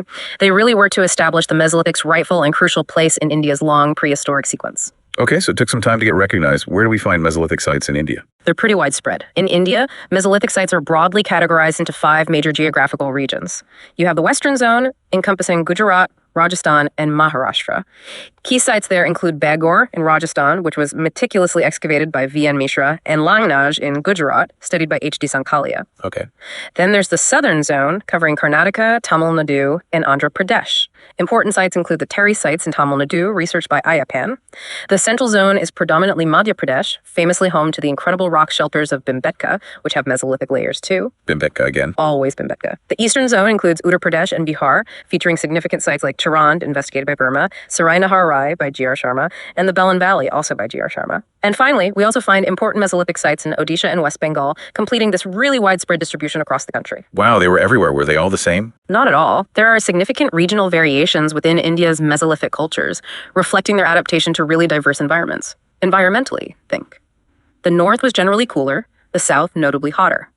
Vegetation also differed hugely. You had scrub grassland in Rajasthan, Gujarat, hilly areas with less dense forests in Madhya Pradesh, much thicker forests in eastern UP Bihar and Odisha's Bengal, while the south featured a mix of jungles and grasslands. And the dates, were they all living at the same time? The chronology also varies. India's Mesolithic is generally a bit younger than some of the earliest global sites, typically dating from around 4000 BCE down to maybe 1000 BCE in some areas. However, some southern sites, particularly in Karnataka, Andhra, and Odisha, seem to be notably older, possibly predating 10,000 BCE, pushing them closer to the global timeline. Gujarat sites typically date around 3000 BCE, and Rajasthan's Bhagor spans a long period from about 5000 to 1000 BCE. Okay, so a lot of overlap and regional difference. What about the tools? Did the geometry vary too? Yes, absolutely. The tool geometry varied remarkably across these regions. Southern tools were primarily non-geometric, meaning their shapes were less standardized, more variable. Longnaj in Gujarat featured semi-geometric tools showing some deliberate shaping but maybe not perfect forms. But it was Begor in Rajasthan that boasted highly geometric microlithic tools, beautifully formed, perfect trapezes, lunates, and triangular blades. So maybe increasing skill or standardization over time or region? Possibly, yeah. This progression in precision and standardization might show increasing skill or maybe different regional needs or specialized uses for these different geometric forms. Can we highlight any specific sites? What did they find there? Definitely. Let's look at a few key ones. Saraina Harai in Uttar Pradesh, as we mentioned, shows evidence of artificial structures, maybe early huts, and possibly even concrete paved floors reported from a site related to Begor. And crucially, Saraina Harai provides that chilling, definitive evidence of early warfare, the microlith embedded in a skeleton's rib, alongside paintings nearby depicting communal conflict. Right, the warfare evidence. Longnaj in Gujarat is famous for its rhino blades tools ingeniously crafted from rhinoceros shoulder bones. It also contained 14 burials, all oriented in a specific east-west direction, hinting at specific burial rituals. Rhino blades, resourceful. Very. And Bhimbetka in Madhya Pradesh, of course, is globally renowned not just for its long occupation sequence, but specifically for its Mesolithic microliths and its incredibly extensive, vibrant cave paintings. These paintings, meticulously studied by scholars like Mathpal and Vakankar, have been classified by their motives, hunting scenes, dancing, daily life, and the colors used, with the oldest ones notably using green pigment. It's truly incredible, isn't it? How much insight we can gain into these ancient worlds from something as small as a tiny geometric tool or a simple painting on a cave wall.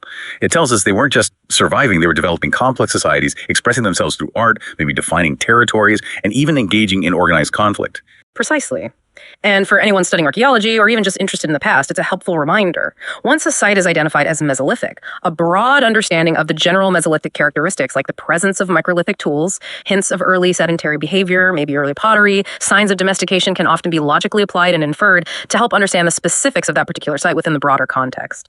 Okay, moving on from that crucial Mesolithic transition, we arrive at the next monumental shift. The Neolithic period, the New Stone Age. This is the era that the famous archaeologist Gordon Childe labeled a revolution. What exactly made it so revolutionary in his view? It sounds like he saw it as a really sudden, dramatic transformation in human history. For Gordon Childe, yes, the Neolithic was absolutely seen as a revolutionary leap.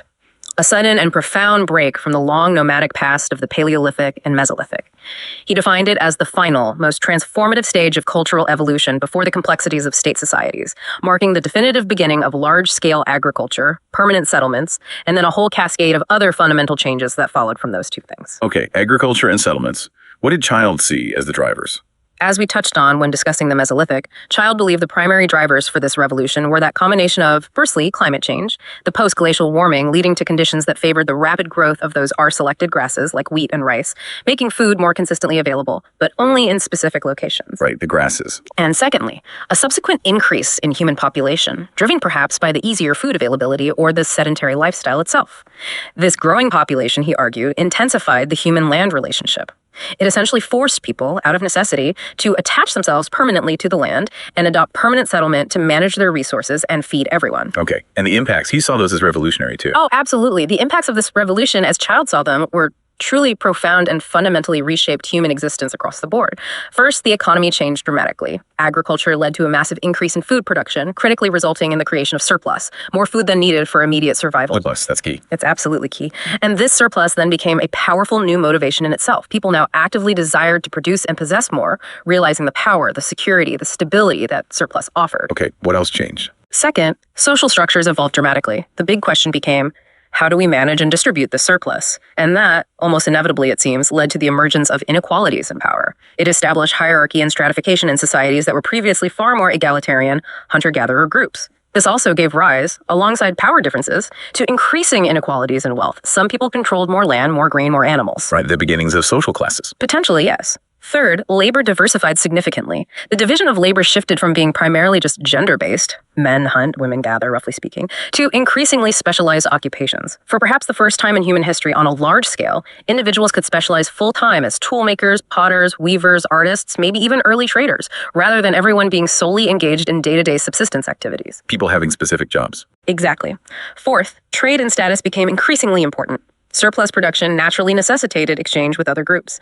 And this led to the appearance of status symbols, things like exotic materials, elaborate ornaments, maybe larger houses and other forms of wealth, even before the invention of formal currency, to visibly display one's position and standing within this new, more complex social order. It's funny how we still do that, isn't it? Showing status. From antique wines to organic food, it seems like a very old human drive. It probably is. Fifth, family and kinship patterns were profoundly impacted. With the emergence of private property owning land, owning livestock, there was a new need for clear rules about inheritance. Who gets the farm when dad dies? This required clear lines of descent, which in turn significantly influenced marriage practices and the very structure of kinship systems. Right, lineage becomes crucial. Absolutely. And finally, new ideologies developed. New political ideas, economic ideas, religious beliefs emerged, often serving to justify and maintain these new, more complex, and often more unequal societal structures. Wow, that's a lot of change. Child argued this revolution created a kind of roller coaster ride for humanity, didn't he? What does that mean for how quickly change happened after the Neolithic? It sounds like it implies an exponential acceleration of innovation. It absolutely implies an astonishingly accelerating pace of innovation. Child pointed this out very effectively. It took humanity millions of years to transition from early hominids to these settled agricultural communities. Yet from the Neolithic onwards, it took only a few thousand years to develop complex civilizations, cities, writing, and eventually global superpowers. The pace quickens dramatically. Dramatically. Think about it in modern terms. Consider how rapidly mobile phones evolved from a rare luxury item to an absolute necessity in just, 20 years? Or how quickly space travel advanced from the very first spacecraft to putting orbiters around Mars in mere decades. The time gap between major innovations is constantly shortening. And Child argued this snowball effect truly got its initial powerful push from the Neolithic Revolution. Now, while Gordon Child's Neolithic Revolution theory is incredibly influential and gives us a powerful way to think about this period, it's fair to say that many scholars today respectfully disagree with the term revolution. Why not a revolution? It sounds pretty revolutionary. Well, the main argument is that the shift from hunting-gathering to farming was, in reality, a long-drawn and a slow process. It wasn't a sudden, abrupt change that happened everywhere simultaneously. It was often a gradual, piecemeal transformation, unfolding differently in different regions over centuries, even millennia. This gradual nature fundamentally challenges the idea of a rapid, universal, revolutionary event. So more evolution than revolution. That's how many see it now, yes. A major criticism leveled against Child's original model is that it often seemed to jump directly from the Paleolithic period to the Neolithic, largely overlooking or downplaying the crucial, nuanced, transitional Mesolithic era we just discussed. Like ignoring the bridge. Exactly. As we saw, many of the essential roots of these significant Neolithic changes things like the beginnings of a more sedentary life, the development of specialized tools like microliths, early pottery, maybe even initial population pressure were already present and slowly developing during the Mesolithic. The Neolithic, in this view, was more a culmination and intensification of trends already underway, rather than a sudden, brand new origin. Okay, that makes sense. Yeah. What other critiques are there? Well, furthermore, there are provocative thinkers like Yuval Noah Harari and others who propose an even more radical counter-argument. They flip the script entirely. They suggest it wasn't necessarily man who domesticated plant and animal, but rather, in a fascinating twist, maybe the opposite happened. Maybe plants domesticated man. Plants domesticated us. How does that work? The idea is that certain fast-growing, easily cultivable weeds, things like wild wheat, rice, maybe even plants like marijuana or potatoes that thrive in disturbed ground, they adapted and spread very effectively on their own, especially in areas cleared by humans. When humans discovered these abundantly available and easily harvestable resources, they found it incredibly easy, perhaps even preferable, to rely on them. This reliance, Harari argues, then effectively confined humans to specific territories where these plants grew well. It tied them to a sedentary life focused on cultivating these demanding plants, rather than humans actively choosing to settle down and take on the hard work of farming from scratch. Wow. That really turns the whole traditional story on its head, doesn't it? Who's really in control of that initial fundamental shift? Man or wheat? It's a fascinating perspective. It makes us question agency and unintended consequences.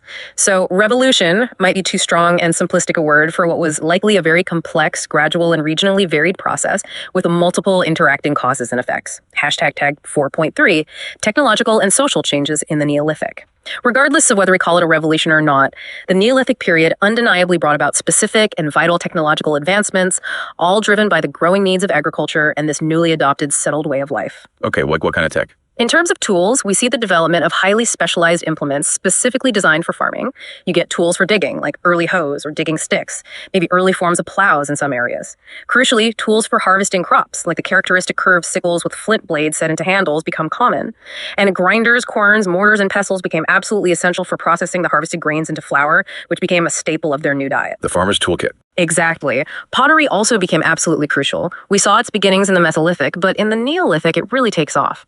It was essential for storing the newly abundant surplus of grains, keeping them dry and safe from pests, and also for storing liquids like water, milk, maybe oil, or beer. Couldn't farm without storage. Pretty much. Initially, early Neolithic pottery was often still quite crude, but it became much more refined, especially with the momentous invention of the potter's wheel in some regions during the later Neolithic.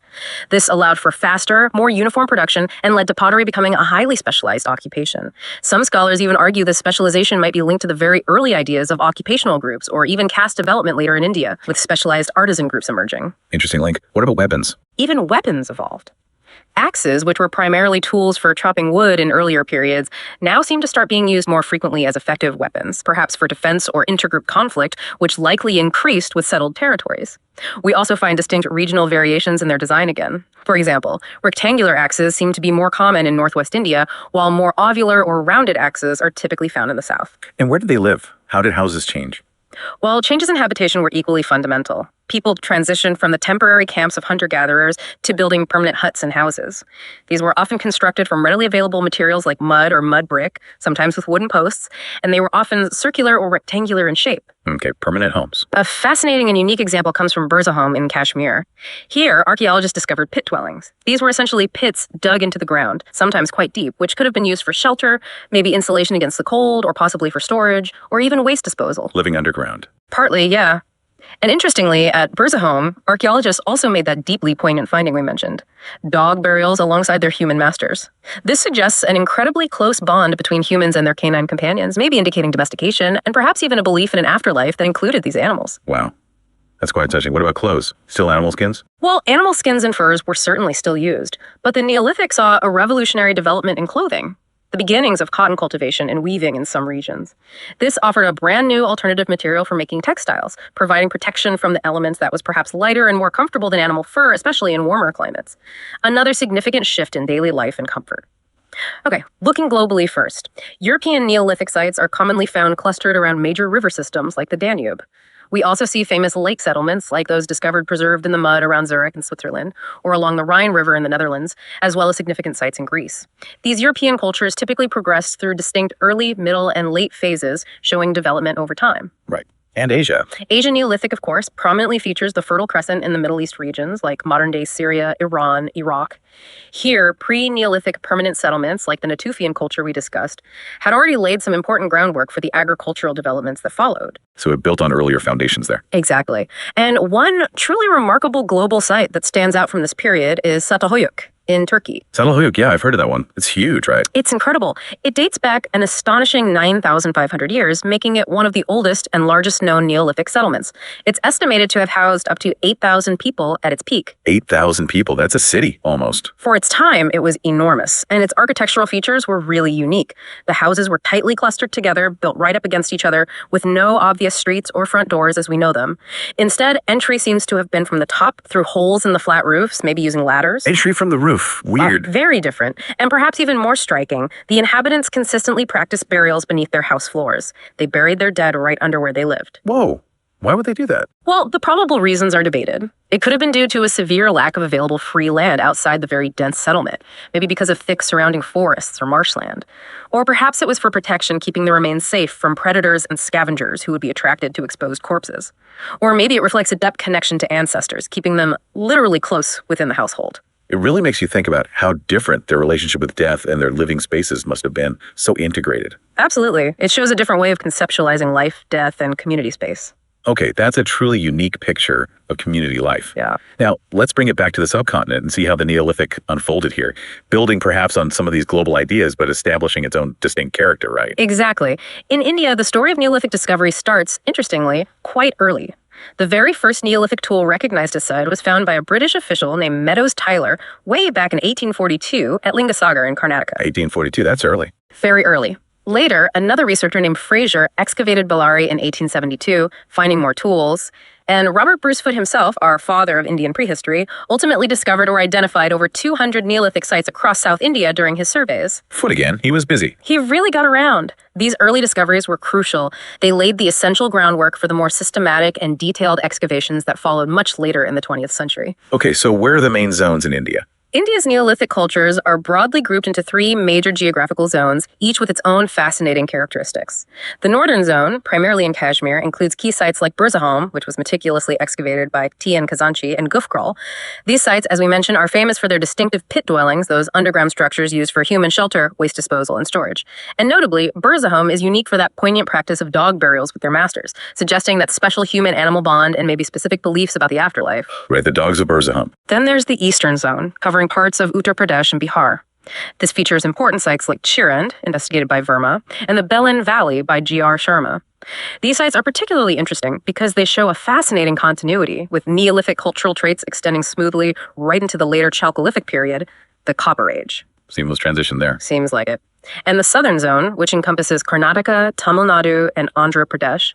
This zone has numerous key sites such as Nagarjunakonda and Utnor in Andhra, Payampali, discovered by Robert Bruce Foote, and Byronpali in Tamil Nadu, and Brahmagiri, excavated by the famous Mortimer Wheeler, and Sangankalu by Subbaro in Karnataka. These southern sites offer intriguing evidence, including depictions of humped bulls in art, evidence for the cultivation of ragi, finger millet, a hardy grain, and the discovery of terracotta Venus figurines, hinting at their spiritual beliefs about fertility. Okay, north, east, south. What about the environment and dates? Environmentally, India's Neolithic landscape, much like earlier periods, varied significantly depending on the zone. The north, Kashmir, was very cold, high altitude, and likely covered in thick forests. Chirand, in the eastern zone, enjoyed a milder climate near the Ganges. The south, by contrast, was consistently very hot. Chronologically, India's Neolithic generally dates from approximately 4000 BCE down to maybe any 50 BCE. Burzahom in Kashmir, for instance, dates from around 2375 to 1400 BCE.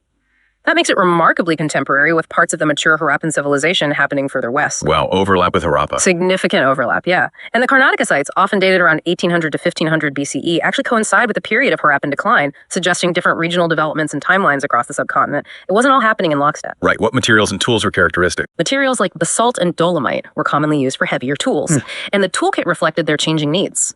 They often had a combination of older Mesolithic-style microliths continuing in use, alongside new specialized tools essential for agriculture and processing food. These included grinding stones, querns, mullers, shells used as scrapers or spoons, adzes for woodworking, sickles for harvesting, chisels, and distinctive ringstones, heavy stones with a hole, maybe used as weights for digging sticks or net sinkers. Bone tools were also a significant part of their toolkit, found prominently at sites like Burzahom and Chirand, used for points, needles, harpoons, etc. A mixed toolkit. Very much adapting and adding. Now, finally, there's one truly highly significant site that really demands our attention, Mehrgarh. It's located in Balochistan, in what is now Pakistan, but it's crucial for understanding the roots of settled life in the broader Indus region. Mehrgarh. Heard of it. Very early, right? Incredibly early and sophisticated. It was discovered by the French archaeologist Jean-François Jarige, who conducted extensive excavations there from 1974 to 1986. Mehrgarh is believed to be one of the most sophisticated and best-planned ancient villages known from this period, dating back to a remarkable 7000 BCE. That makes it one of the earliest known agricultural settlements in all of South Asia. 7000 BCE. That's way before Harappa's cities. Way before. And it's estimated that a large population, perhaps up to 25,000 people, lived there at its peak, making it a truly massive center for its time. It featured well-organized mud brick houses and impressive granaries, clearly built for storing agricultural surplus. Okay, planned settlement, surplus. Oh, well, some truly astonishing discoveries came from its cemeteries. Archaeologists found compelling evidence of dental surgery. Drilled molar teeth were discovered in human remains. Dental surgery, back then. It's incredible to think of that level of medical knowledge or experimentation existing so early. The site also yielded the oldest known ceramic figures from South Asia. Something like 32,000 figurines in total were found, including many female fertility symbols and also male figures, some depicted wearing turbans. Wow. What about their economy? Economically, Mehrgarh provides the earliest clear evidence of cotton cultivation in the region. They also relied heavily on domesticated goats and sheep. And their burials show social complexity, too. People were buried with ornaments made of shell, turquoise, lapis lazuli, indicating status or beliefs about the afterlife. So what's the connection to Harappa? The profound hypothesis, supported by a lot of evidence, is that the people of Mehrgarh, or cultures derived from them, might have later migrated eastwards into the Indus Valley region. They could be the direct ancestors, or at least major contributors, to the development of what we know as a Harappan civilization, one of the world's greatest ancient urban cultures. So Mehrgarh could be the seed. A very important seed, yes. What does this suggest about the dynamic spread of ideas, technology, and populations across ancient India? It highlights this region not just as a recipient of ideas, but as a crucial, very early center of innovation and cultural diffusion in its own right. Okay, so from the development of these permanent villages and sophisticated early agriculture like at Miragar, we now transition into the Chalcolithic period. That literally means the Copper Stone Age, right? Chalcolithic. What does this new material, copper, fundamentally change for human societies compared to the Stone Ages we've explored? How does it alter their daily lives, their capabilities? That's right. The Chalcolithic is another fascinating and crucial transitional age. It marks humanity's tentative yet immensely significant shift from relying solely on stone to incorporating metal into their toolkit. Copper was indeed the very first metal discovered and widely used by humans. The first metal? The first one people figured out how to extract from ore and work with. Now, in southern India, this period is sometimes even called Neochalco because, as we mentioned with sites like Churand, the archaeological layers often show this continuous, uninterrupted progression from Neolithic cultures directly into the Chalcolithic. It suggests a smooth, ongoing cultural evolution in those regions, just adding copper to the mix. So Neolithic plus copper. Kind of, yeah. And overall, this period sees truly significant advancements across the board. Settlements generally become larger and more numerous than in the Neolithic. Architecture often shows improved techniques, more substantial structures. Pottery becomes far more diversified in shape and function and often beautifully decorated. Beads, made from various materials, including semi-precious stones, appear widespread, indicating specialized craftsmanship and perhaps growing trade networks.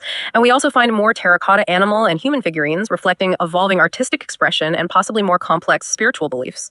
Copper was just one part of a broader picture of increasing complexity. Hashtag 5.2, geographical distribution, and key sites in India. Chalcolithic sites are found across much of India, again showcasing distinct regional variations in culture and technology, but all united by the presence and use of copper alongside stone tools. Some of the most prominent and well-studied sites include, in Rajasthan, we have the important sites of Ahar and Gilund. They're known for their unique pottery traditions like black and red ware, and also evidence of early fortifications. Okay, Rajasthan. In Madhya Pradesh, key sites are Malwa and Kayatha.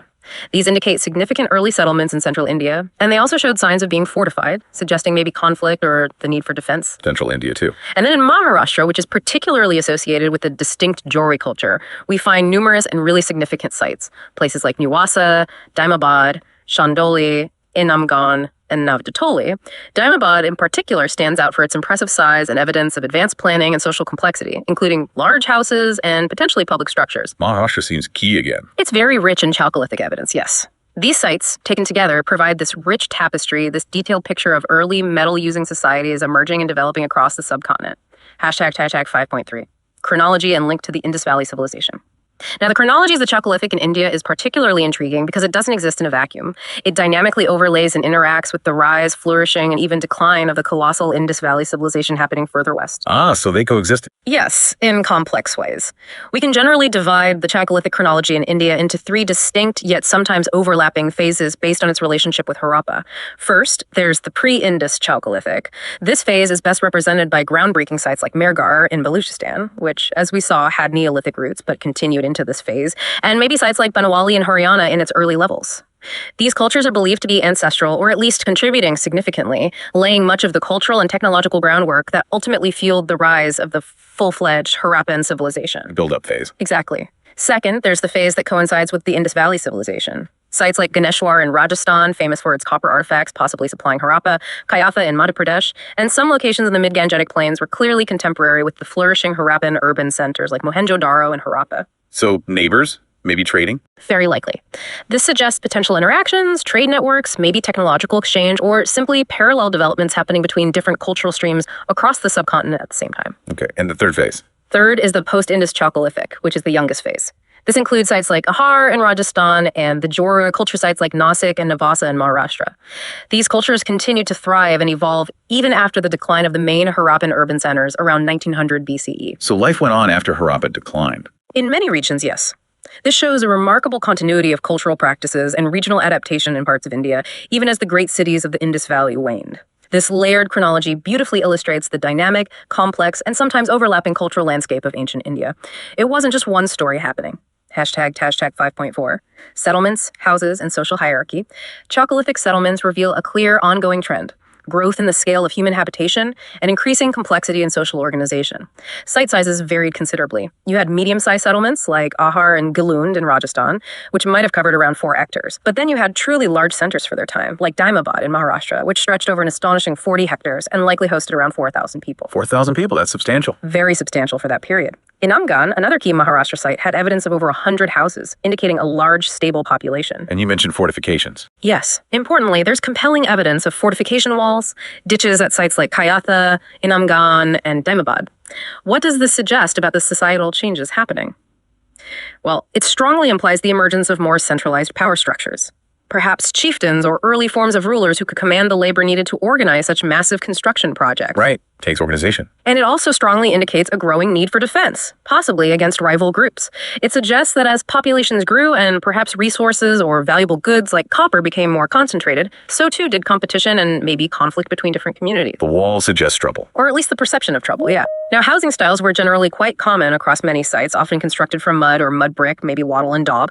However, Ahar in Rajasthan is unique for its distinctive stone-built houses, showing adaptation to local materials. Okay, what about hierarchy? Can we see that in houses? Yes, and it's within the jewelry culture in Maharashtra that we find the clearest and most fascinating indicators of a developing social hierarchy, visible right in the architecture. For instance, at Inamgan, what archaeologists call the chief's house, stood out significantly from the others. How so? It had multiple rooms, it was remarkably more spacious than the other, more typical rectangular dwellings, and crucially, it had an attached granary, suggesting control over food storage. The stark difference in housing size, complexity, and direct access to stored food clearly indicates a developing social hierarchy. Certain individuals or families clearly held greater status, commanded more resources, and perhaps even controlled the community's vital food supply. The inequality is literally built into the settlement plan, hashtag 5.5, tools, pottery, and economy. Right, so the defining characteristic of the Chalcolithic toolkit is that unique combination. People continued to use stone tools, very similar to those from the Neolithic period, things like blades, points, scrapers made from fine stone like churk or chalcedony. But critically, they now also incorporated newly discovered copper implements into their daily lives. Okay, the copper tools, what were they making? These early copper tools included practical items like fish hooks, axe heads, chisels, beads, bangles, maybe even small knives or daggers. It demonstrates the initial, tentative, but immensely significant adoption of metal for various daily tasks, and perhaps also for ornamentation or status display. Still using stone, too, though. Oh, yes, absolutely. Stone tools remained very important, probably more common than copper overall, as copper was likely still relatively rare and valuable. Now, pottery also saw distinct and sophisticated developments during this period. The most characteristic type, especially in Western and Central India, is that BRW, black and red ware. Black and red ware, how do they make it like that? It has this unique appearance, usually a black inner surface and a red outer surface. This was achieved through an ingenious technique called inverted firing. Basically, the pots were placed upside down in the kiln for part of the firing process, which created different atmospheric conditions inside versus outside the pot, resulting in the two distinct colors. Clever. Was it decorated? Often, yes. It was frequently decorated, sometimes with striking white painted designs, lines, dots, geometric patterns, particularly common in Western India, like the Malwa culture. This showcases regional artistic preferences and quite sophisticated craft skills in pottery. Okay. And their economy? Still farming? Very much so. Economically, Chalcolithic societies relied heavily on agriculture, often employing sophisticated practices for their time, possibly including slash and burn cultivation in some forested areas to clear land. Evidence suggests that cotton production was well established and widespread, which was a significant development for making textiles. As for food crops, wheat seems to have been a primary crop in the north and northwest. In the mid-Gangetic region, both barley and wheat were cultivated. And down south, in areas like Maharashtra, people relied more on hardy dryland crops like rudgy, finger millet, and bajra. Adapting crops to the climate. Exactly. This diverse agricultural base reflects their ingenious adaptation to varied regional environments and a continuously growing expertise in farming, which allowed them to support those larger, more settled populations we talked about. Hashtag 5.6, social organization, religion, and art. The Chalcolithic period provides even further and often clearer evidence of those growing social inequalities and stratification that we saw hints of earlier. This is particularly visible again in their burial practices. How so?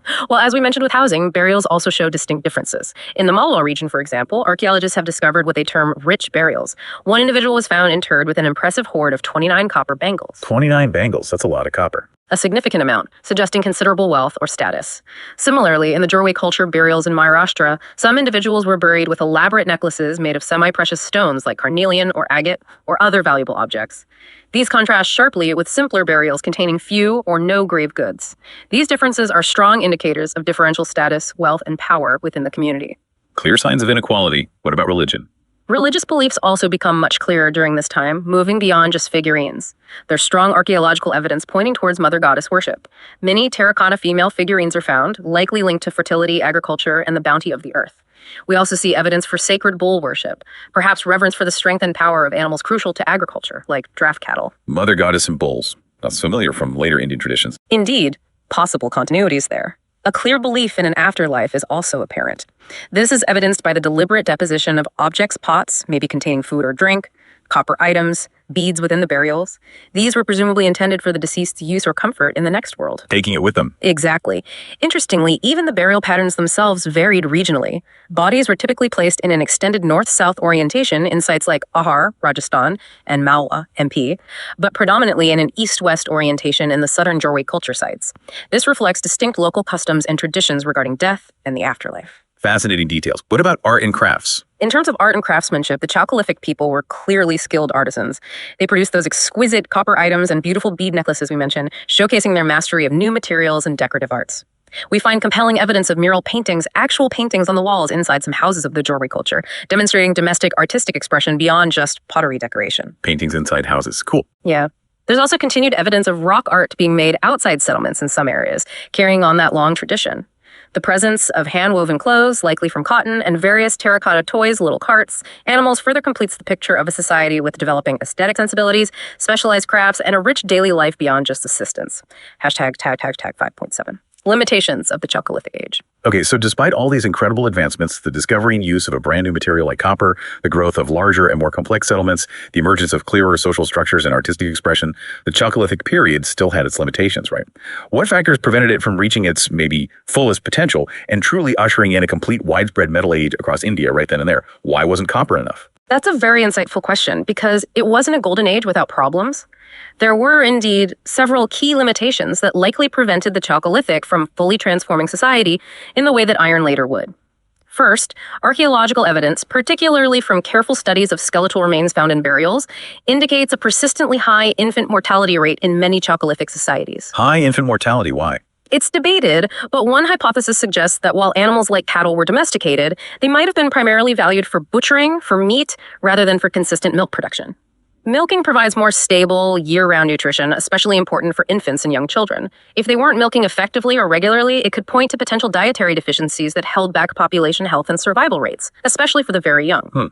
Interesting point about milking. What else? Second, copper itself, while revolutionary as the first metal, had a fundamental practical limitation. It's a relatively soft metal compared to later alloys like bronze or especially iron. Copper is soft. Relatively speaking, yes. This meant it wasn't hard or durable enough to effectively dig the heavy, often clay-rich black soil known as rigor soil that is prevalent in many parts of southern and central India, particularly the Deccan Plateau. Couldn't plow the tough soil easily. Exactly. This significantly limited its utility for large-scale, intensive cultivation in those regions. It hindered agricultural expansion and efficiency in areas where such challenging soils dominated. Stone tools might have still been better for some heavy-duty agricultural tasks. So the wonder metal wasn't perfect for everything. Not quite. These factors, the potential nutritional issues reflected in high infant mortality, the practical limitations of copper's softness for agriculture in key regions, perhaps combined with emerging socioeconomic inequalities, suggest that while the Chalcolithic was undoubtedly a period of immense advancement and innovation, it wasn't without its significant challenges and inherent drawbacks. It truly served as a crucial transitional phase. It was paving the way towards a full metal age, but the true revolutionary impact of metallurgy on society, agriculture, and warfare could only be fully realized later, with the discovery and mastery of harder, more durable alloys like bronze, which is copper mixed with tin, and eventually the widespread adoption of iron. Copper was just the first important step. Okay, finally we come to the megalithic culture. Now, you mentioned this isn't quite a distinct period in the same chronological way that the Paleolithic or Neolithic are. It's more of a specific way of life or a particular set of practices. What exactly defines this megalithic culture, and what does it reveal about their reverence for the dead and their social values? That's a crucial distinction to make, yes. Megalithic culture refers not necessarily to a distinct cultural era that succeeded the Chalcolithic everywhere, but primarily to a specific way of burial, or a widespread commemorative practice that appears in many regions, often overlapping chronologically with late Chalcolithic, Iron Age, and even early historic periods. So it's about burials with big stones. Exactly. The word megalith itself literally means big stone, coming from the Greek mega for large and lith for stone. These were essentially large, often rough and undressed stone monuments. They were deliberately erected, often involving considerable labor, as memorials or tributes, typically marking the graves of deceased individuals or perhaps commemorating important events or ancestors. The prominent archaeologist Sir Mortimer Wheeler defined them quite well as monuments built from rough, large, undressed blocks of stones, usually of rudimental character. You can almost think of them as very ancient, monumental grave markers, maybe serving a similar function to modern memorials like Rajat for Gandhi, though obviously on a much more raw and ancient scale using natural boulders. Their primary purpose seems to have been related to burials, commemoration of the dead, or sometimes perhaps broader religious or community functions linked to ancestor veneration. Marking memory in stone. Hashtag 6.2. Distribution and chronology in India. And where do we find these? Megalithic sites are found impressively all over India, showing it was a very widespread cultural practice, not confined to one region. They are particularly concentrated, though, at the foot of hills and hillocks. Why there? It makes perfect practical sense. These were areas where large boulders and rough stones, the ideal raw materials for constructing megaliths, were readily available right there in the landscape. Easier to quarry or move them short distances. Right, convenience. We can broadly categorize their distribution into 5 major zones across India. The northern zone, less common but present. The southern zone, especially rich in peninsular India, the eastern zone, the western zone, and the central zone.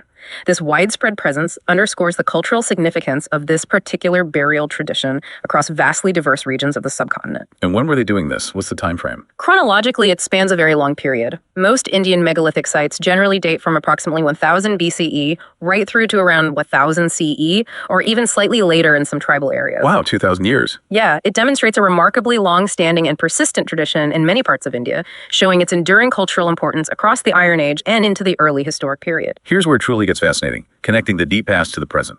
This isn't just a chapter from ancient history that ended centuries ago.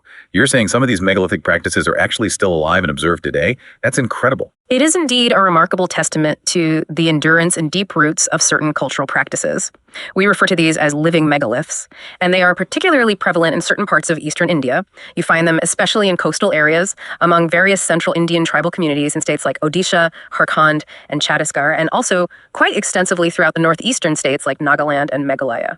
So tribal communities are still doing this? Yes, these contemporary tribal communities continue the ancient tradition of erecting stones, sometimes massive ones for their dead, often as part of complex funeral ceremonies.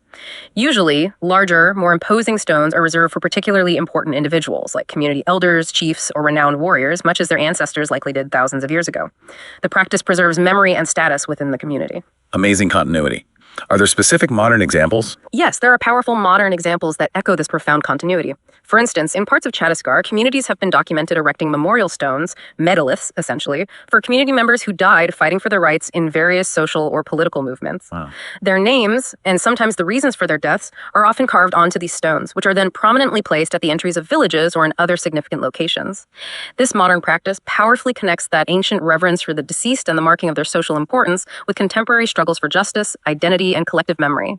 It truly highlights how deeply ingrained these commemorative acts using stone are in certain cultural traditions, bridging vast stretches of time in a very tangible way. Hashtag tag outro. What an absolutely incredible journey we've taken today, deep diving through India's ancient past. I mean, from that serendipitous discovery of the very first-hand axe by Robert Bruce Foote, the find that literally kick-started Indian prehistory, through all the nuanced shifts in tools and settlement patterns, the profound, world-changing decision to cultivate food, the first tentative uses of metal, and finally, to those grand, enduring stones of the megalithic period, we've really witnessed firsthand how human ingenuity, adaptation, and social complexity have continually evolved over millennia on this subcontinent. It's a vast story. To quickly recap our deep dive, maybe help lock it in, we started with the Lower Paleolithic, the oldest tools, evidence of Homo erectus, the huge significance of Robert Bruce Foote's discoveries. Life was basic, focused on hunting and gathering, but we found those fascinating hints of early non-utilitarian expression, maybe early art or symbolism. Right, the cupules and symmetrical axes. Exactly. Then the Upper Paleolithic brought significant refinement.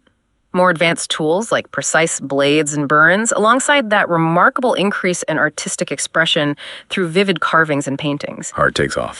Then came the Mesolithic, that absolutely crucial transitional bridge. This is where we saw the widespread emergence of tiny, precise microliths. We explored those compelling debates over why domestication began. Was it climate change, population pressure, or simply a desire for surplus? This era showed the very first signs of a more sedentary life, the crude beginnings of pottery, and even that sobering early evidence of organized warfare. The bridge period. Very important. Hugely important. Then the Neolithic, the period child famously called the Revolution, the era of agriculture and permanent settlements taking hold. This monumental shift led to food surplus, which in turn fueled specialization of labor, the formation of hierarchy, and entirely new social structures centered around private property and inheritance. Sites like Mehrgarh revealed astonishing levels of early sophistication. Remember the dental surgery? Unbelievable. This period initiated that accelerating pace of innovation that, as we discussed, arguably continues to this very day. Then came the Chalcolithic, the Copper Stone Age, the first systematic use of metal, copper, alongside stone tools. It showed impressive advancements in architecture, diversified and decorated pottery, and clearer social stratification. But crucially, it also had its limitations, particularly copper's softness hindering widespread agricultural efficiency. It was a vital, pioneering step towards a full metal age. Copper wasn't quite enough. Not quite. And finally, the megalithic culture. Not a distinct chronological period everywhere, but a profound and enduring burial practice using large stones. It reflects deep reverence for the dead, a clear sense of social importance for individuals, and, incredibly, continues as a living tradition in parts of India even today. What a sweep of history. So, what does this entire narrative mean for you, our listener, today? Well, maybe next time you hold a simple stone tool in a museum, or even just consider the complex history of how we grow the food on our plates. Remember the millions of years of human story, the struggle, the ingenuity, the adaptations that shaped it all. These ancient foundations, laid down over millennia in India and elsewhere, are still echoing powerfully in our world today, in our societies, our technologies, our drive for innovation, our conflicts, and even in the fundamental ways we structure our lives and remember our ancestors. And beyond just remembering, maybe consider this. How does our relentless modern pursuit of progress and surpluses today, driven by motivations, perhaps not entirely unlike those that began to emerge way back in the Mesolithic and Neolithic eras, continue to profoundly reshape our environment, our societies, and even ourselves? Are we truly learning from the deep patterns of the past, understanding the long-term consequences of our choices? Or are we perhaps just repeating some of those ancient patterns, but now on a much grander, potentially more impactful global scale with the powerful technologies we currently possess? A truly thought-provoking question to leave you with. Thank you so much for joining us on this deep dive into India's incredible ancient story. We'll catch you on the next one.